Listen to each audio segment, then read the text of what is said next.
Hello. So this is my Vygotsky video discussion number 2. Um, I don't know about you guys, but my kids are homeschooling. I had to find like a clean spot to record this from. So I really appreciated this first quote.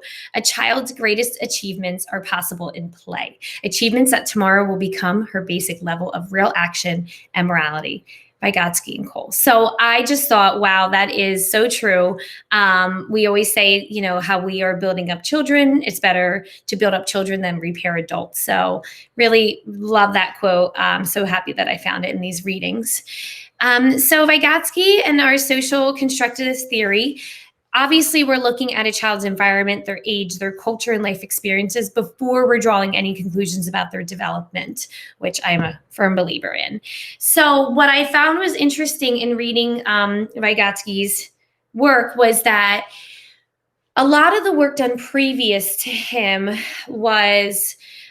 involved a lot of work with animals. And really, he was able to step back and see that there's a difference between human behavior and animal behavior. And he was really able to point out those differences and seek to analyze. And obviously, at the root of those differences was the socialization.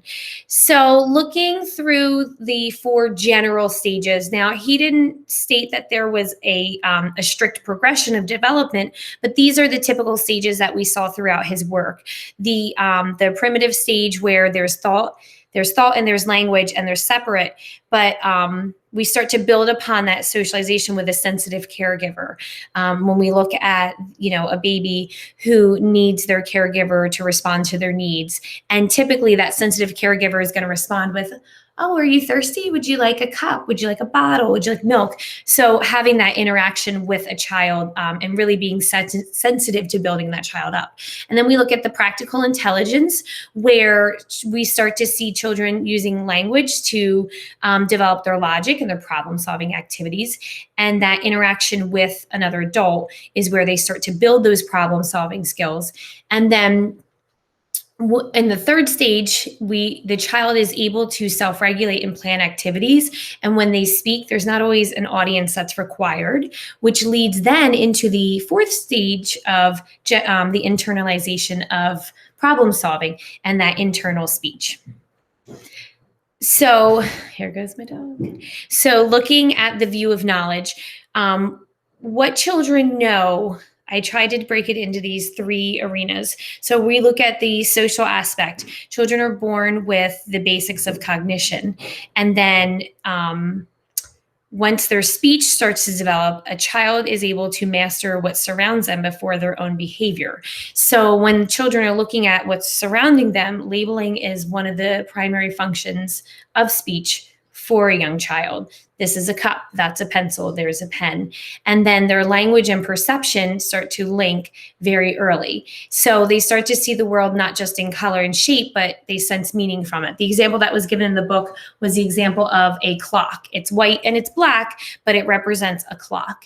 So moving into the signs and writing, where human beings are able to remember actively with the help of signs and drawing. So when a child starts to draw, a lot of times we see scribbles, but a child sees a discovery, and that line that child has scribbled or drawn signifies something.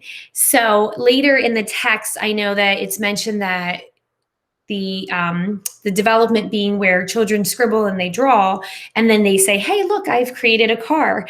But then as children get older and they develop more, they say, "I'm going to draw a car." So it goes from drawing and labeling to now you're labeling what you intend to draw. So motivation was another important area I wanted to touch on before I get into the view of learning. But I thought that a lot of these quotes really spoke to Vygotsky's view of motivation, and a lot of them I think are very relevant in the classroom. One of the first ones that I really spoke to primary educators was that play is the self-education. It begins at a social level and becomes internalized by thought.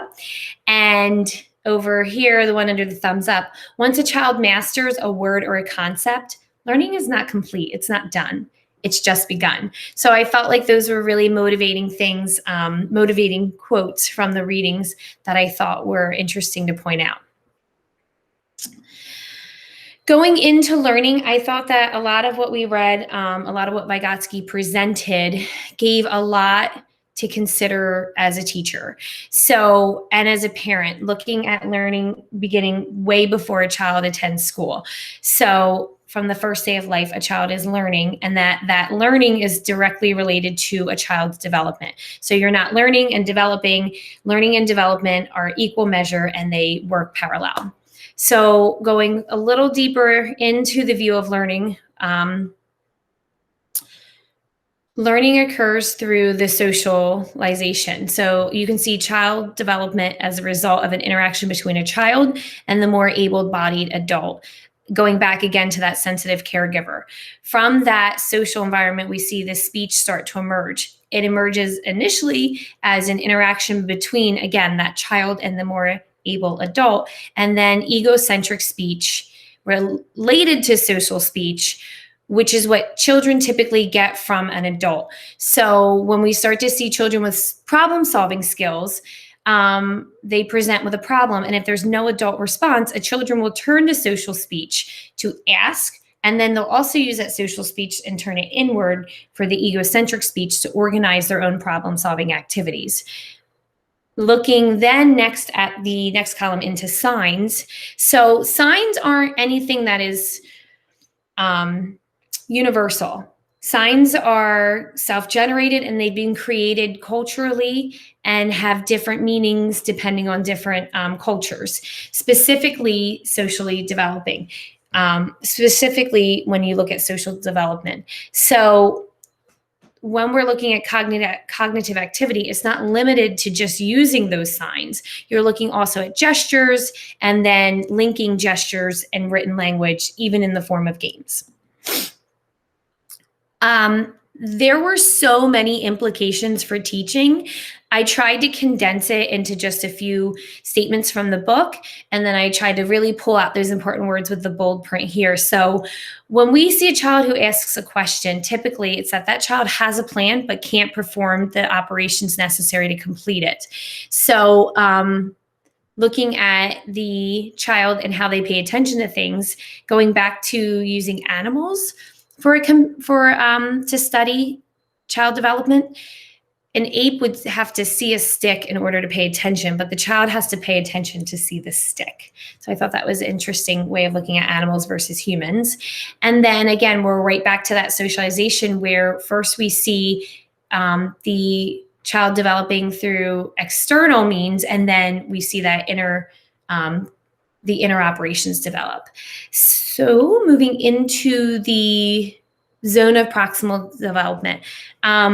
What a child can actually do is what they can do on their independent level. And then the zone of proximal development is what they can do with the assistance of a more capable adult or peer. What I thought was really interesting was, as a special ed teacher, a lot of times students will imitate what their teacher or their primary caregiver will do. And I always think, well, is that learning? Are they capable? Are they developing? But Vygotsky tells us that a person can imitate only that which is within her developmental level.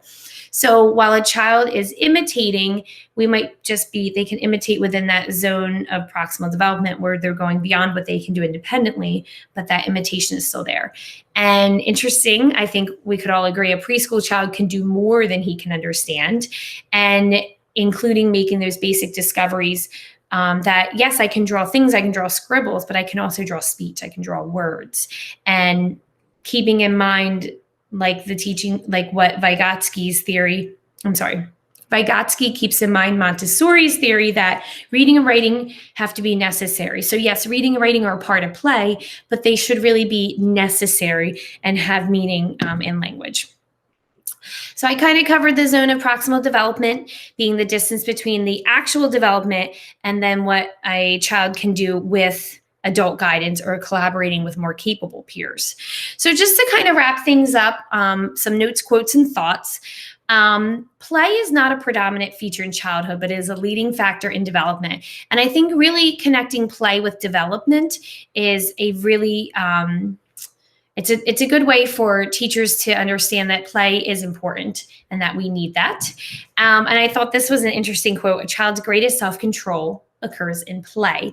So a lot of what Vygotsky wrote about having to do with play were desires and rules. So children will follow the rules to act out their desires, but really to play by those rules, there has to be some self-control. And then the other reading and writing quotes I kind of touched on, with making sure that there's purpose.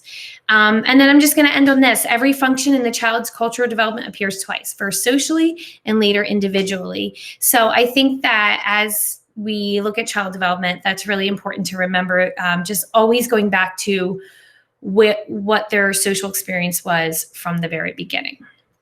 Thank you so much for listening, and I'm looking forward to hearing all of your presentations, and have a great week. Thank you.